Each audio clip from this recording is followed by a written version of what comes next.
चलते हैं हमारे क्वेश्चन नंबर 2 के ऊपर। क्वेश्चन नंबर 2 आपकी स्क्रीन द्वारा देखिए इसे। 4 boys X, Y, Z and W and 4 girls S, T, U and V are sitting around the circular table। ठीक है, तो जब हम लोग ब्लड रिलेशनशिप पढ़ेंगे तब मैं आपको ये बात बता दूंगा कि हम लोग जो भी मेल कैंडिडेट होते हैं उन्हें हम डिनोट करते हैं प्लस साइन से। जैसे कि यहाँ पर मेल या बॉयज है हमारे X, Y, Z और W। वहीं पर फीमेल कैंडिडेट्स हमारे कौन कौन है? S, T, U और V। ठीक है, sitting around the circular table, एक गोलाकार मेज के चारों तरफ बैठे हुए हैं। 2 girls and 2 boys are not facing the center। तो 2 girls and 2 boys are not facing the center, इसका मतलब क्या है लाइन का कि टोटल 8 लोगों में से जिसमें 4 बॉयज और 4 गर्ल्स हैं, 4 लोग सेंटर की तरफ देख रहे हैं और 4 लोग सेंटर की तरफ नहीं देख रहे। मतलब ये क्वेश्चन क्या है हमारा? मिसलिनियस टाइप का प्रॉब्लम है, जहां पर कुछ लोग इन सेंटर और कुछ लोग आउट सेंटर या आउटवर्ड की तरफ देख रहे हैं। कितने लोग आउटवर्ड देख रहे हैं, कितने लोग इनवर्ड देख रहे हैं? 4 और 4। क्वेश्चन में एक और स्टेटमेंट हमें दिया गया है कि no 3 girls are sitting together. तो इस पॉइंट को हम ध्यान रखेंगे कि no 3 girls are sitting together. उसके बाद हम पढ़ते हैं हमारा स्टेटमेंट नंबर 1। तो बेसिकली हमें यहाँ पर जो चीज समझ में आई, सिर्फ इतनी समझ में आई है कि हमारे पास यहाँ पर एक सर्कुलर टेबल है जिसमें 8 कैंडिडेट्स बैठे हुए हैं, बट हमें ये नहीं पता कि किसका फेस इनवर्ड है, किसका फेस आउटवर्ड है। इसलिए यहाँ पर राइट और लेफ्ट मार्क करने का तो जो पॉइंट था वो तो एलिमिनेट हो चुका है। ठीक है, अब हम चलते हैं हमारे पॉइंट नंबर 1 के ऊपर। पॉइंट नंबर 1 क्या है? Z is second to the left of U who is not near to Y। देखो, हमेशा एक बात ध्यान रखना, क्योंकि ये अभी थोड़ा सा लेवल ऊपर होता जा रहा है, क्योंकि ये प्रीवियस ईयर बैंकिंग के एग्जाम का क्वेश्चन है। तो यहाँ पर जब आपको यही नहीं पता कि कौन इनवर्ड है और कौन आउटवर्ड है, जब आपको ये कंफर्मेशन नहीं है, तो आप किसी भी वेरिएबल को सीट नहीं करा सकते अरेंजमेंट के अंदर। तो उस केस में आप क्या करते हो? आप अपने जो भी स्टेटमेंट है उन्हें पॉइंट वाइज एक साइड में लिखते चलते हो। ठीक है, जैसे कि पहला पॉइंट क्या दे रखा है हमें? Z is second to the left of U। इसका मतलब क्या है? अगर U यहाँ पर है तो इसके सेकंड लेफ्ट पर Z बैठा हुआ है।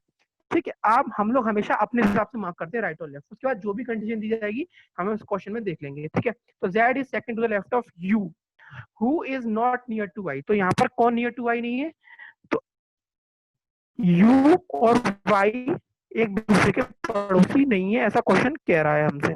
ठीक है, ऐसी कंडीशन नहीं है। आगे चलते हैं। थर्ड पॉइंट है, हम जब तक किसी भी पॉइंट को इस अरेंजमेंट में पुट नहीं कर सकते जब तक हम श्योर शॉर्ट नहीं हो जाते। ठीक है, अब क्या लिखा हुआ है? S is third to the left of B। इसका मतलब क्या है? S is sitting third to the left of B। S is third to the left of B। तो S B से बाएं की तरफ तीसरे स्थान पर बैठा है।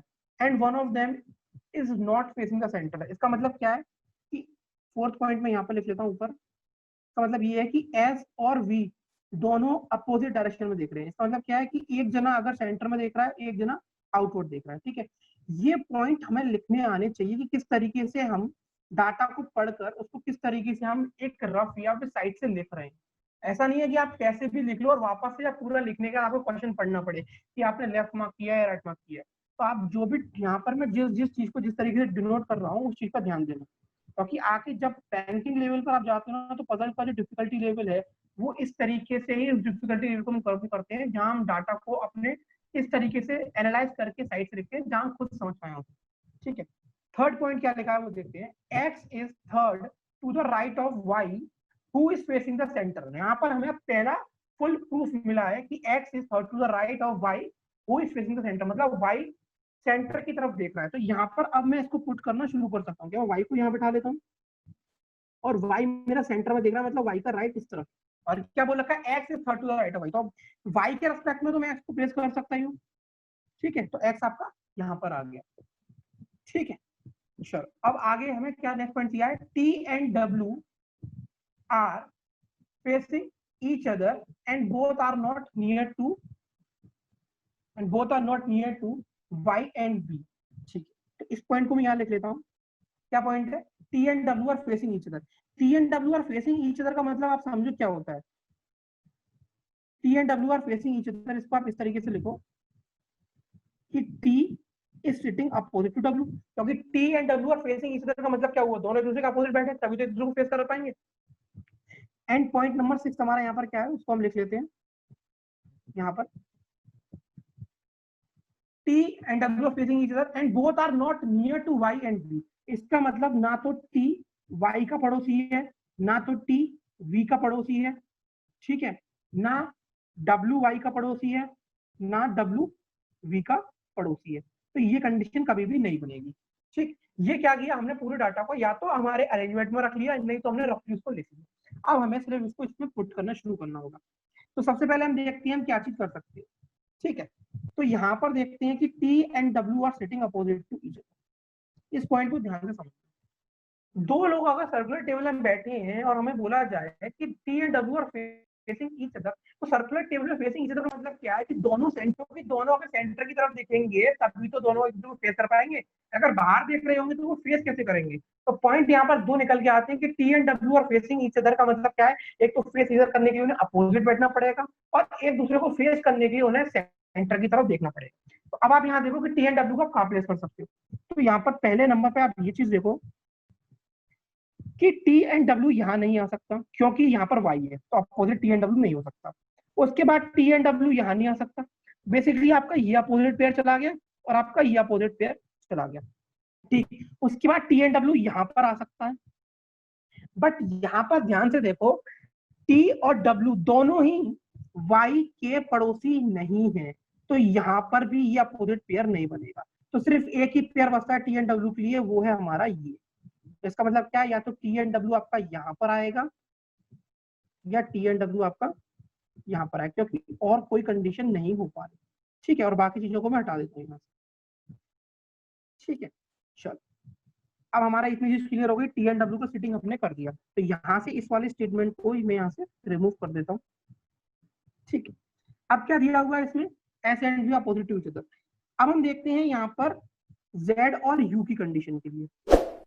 देखो सेकंड टू द लेफ्ट या सेकंड टू द राइट, इसका मतलब क्या है कि उन दोनों वेरिएबल्स में सिर्फ एक वेरिएबल का गैप है। मतलब सेकंड टू द लेफ्ट या सेकंड टू द राइट का मतलब क्या है कि उन दोनों वेरिएबल्स में एक वेरिएबल का गैप है। तो देखते हैं, देखो यहाँ पर एक चीज ध्यान रखना कि u y का पड़ोसी नहीं है। ठीक है, तो u आपका यहाँ नहीं आ सकता। ठीक है, ध्यान देना, u यहाँ नहीं आ सकता और u आपका यहाँ भी नहीं आ सकता। ठीक है, तो u के लिए प्लेस कहाँ बची, या तो u के लिए प्लेस यहाँ पे बची या तो u के लिए प्लेस यहाँ पे बची। ठीक है, अब हम इसको सेटिस्फाई करते हैं। अगर मैं u को यहाँ पे बैठाता हूँ, कहाँ पे, एक बार मैं इसको हटा रहा हूँ, मेरे पास आपको ये समझ में आ गया कि u के लिए मेरे पास दो कंडीशन है, एक तो ये और एक तो ये। अगर अब मैं u को यहाँ पर बैठा रहा हूँ टॉप पर, तो देखो इसके दोनों साइड की तरफ, राइट और लेफ्ट की तरफ, मुझे नहीं पता कहाँ बैठा है, यू कहाँ फेस कर रहा है, बाहर कर रहा है या अंदर कर रहा है, बट जहां भी फेस कर रहा है इसके एक वेरिएबल के गैप के बाद मुझे जेड चाहिए। तो क्या यहाँ जेड आ सकता है, यहाँ टी एन डब्ल्यू है, यहाँ टी एन डब्ल्यू है, तो यू की पोजीशन ये नहीं हो सकती। तो बेसिकली यू की पोजीशन सिर्फ एक बचती है और वो कहाँ है, यहाँ पर। ठीक है, अब यू की पोजीशन जब यहाँ पर है तो देखो यहाँ पर तो जेड आ नहीं सकता क्योंकि यहाँ एक्स बैठा हुआ है एक वेरिएबल के गैप के बाद, तो आपका जेड वो यहीं आएगा।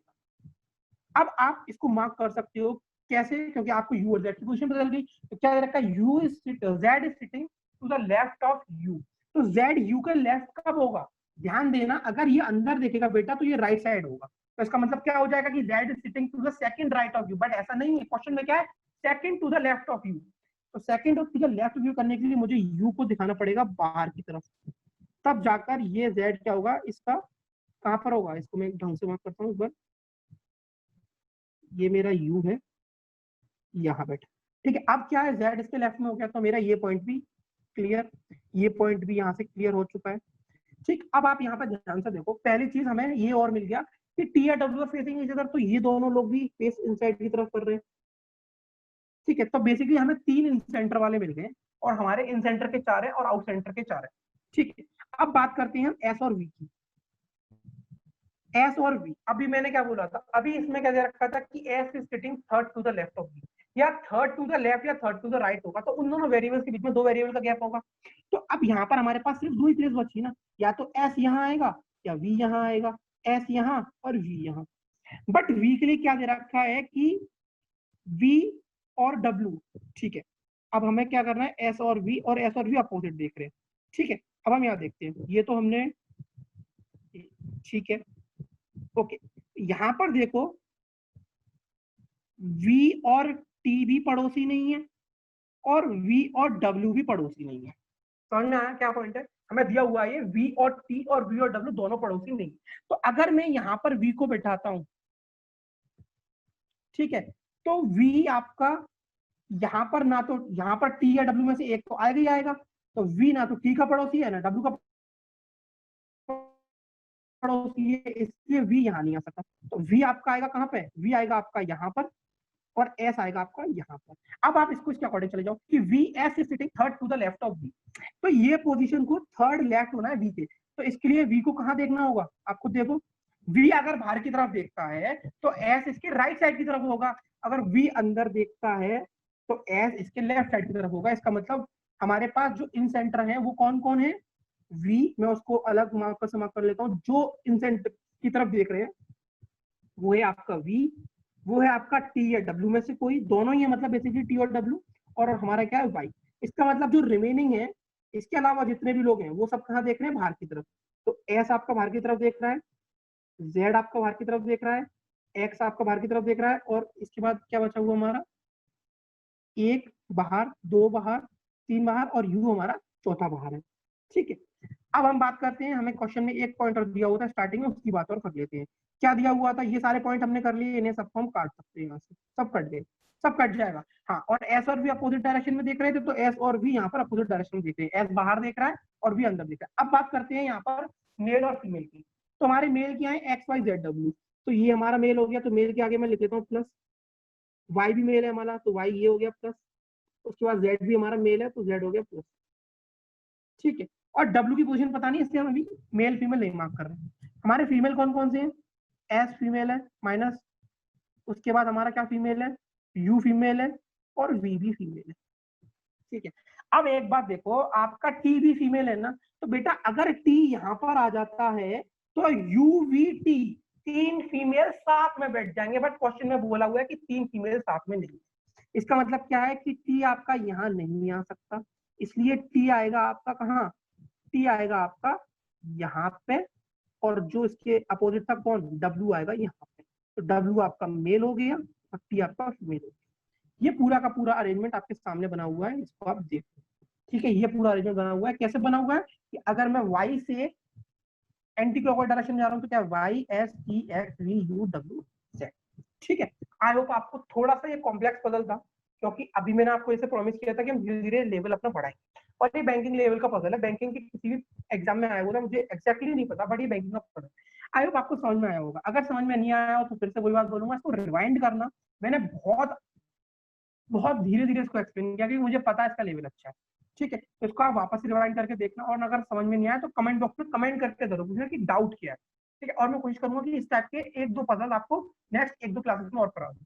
ठीक है, अब हम चलते हैं इसके बेसिस पे जो क्वेश्चन आपसे पूछे गए थे एग्जाम में। पहला क्वेश्चन क्या है, who is third to the left of X, X के थर्ड लेफ्ट में कौन है। अब ध्यान देना कि एक्स आपका बाहर की तरफ दिख रहा है, तो इसका लेफ्ट इस तरफ होगा, इस तरफ होगा इसका, इस तरफ। तो वी यू डब्ल्यू, तो इसके लेफ्ट में कौन बैठा हुआ है, डब्ल्यू बैठा हुआ है। ठीक है, क्वेश्चन नंबर 1 का आंसर क्या होगा, डब्ल्यू। क्वेश्चन नंबर 2 की बात करते हैं, how many friends are sitting between U and S. तो यू और एस के बीच में चाहे आप क्लॉकवाइज डायरेक्शन में चले जाओ या एंटी क्लॉकवाइज में, तीन लोग बैठे आपको दिखाई देंगे। ठीक है, तो इसका आंसर क्या होगा, 3। अब हम चलते हैं क्वेश्चन नंबर 3 की तरफ। क्वेश्चन नंबर 3 क्या है, who among the following is sitting between Y and W, who among the following is sitting between y and w when counted clockwise from y।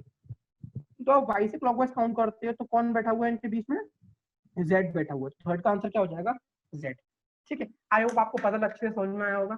ठीक है, अगर आपको हमारा कंटेंट अच्छा लग रहा है, आपको लग रहा है कि हम एक अच्छे लेवल पर लेके जा रहे हैं, एक अच्छा कंटेंट प्रोवाइड कर रहे हैं जो आपके लिए हेल्पफुल है, या आपको लगता है किसी और के लिए भी हेल्पफुल हो सकता है, तो प्लीज शेयर कीजिए। शेयर करने में कंजूसी मत कीजिए, बट लाइक करने से आप सब जानते हो एक मोटिवेशन मिलता है, जिससे मैं, अगर आप मुझे मोटिवेट करोगे तो मैं बेस्ट से बेस्ट कंटेंट लेके आऊंगा। ठीक है, कोई भी ऐसा रीजनिंग में कोई टॉपिक नहीं छूटेगा जो हम कवर नहीं करेंगे। ठीक है, तो प्लीज लाइक करो, शेयर करो, सब्सक्राइब करना मत भूलो, और बेल आइकन को प्रेस करोगे तो हर वीडियो का अपडेट आपको मिलता रहेगा। ठीक है, और हम लास्ट वीडियो से कंटिन्यूसली लेक्चर्स लेके आ रहे हैं। हमारा कुछ इशू था एडिटिंग का, तो उसको हमने कंप्लीट किया और कंटिन्यूसली वीडियो लेके आ रहे हैं, हम वीडियोस कंटिन्यूसली लेके आते रहेंगे आपके लिए। ठीक है, थैंक यू, बाय आज के लिए।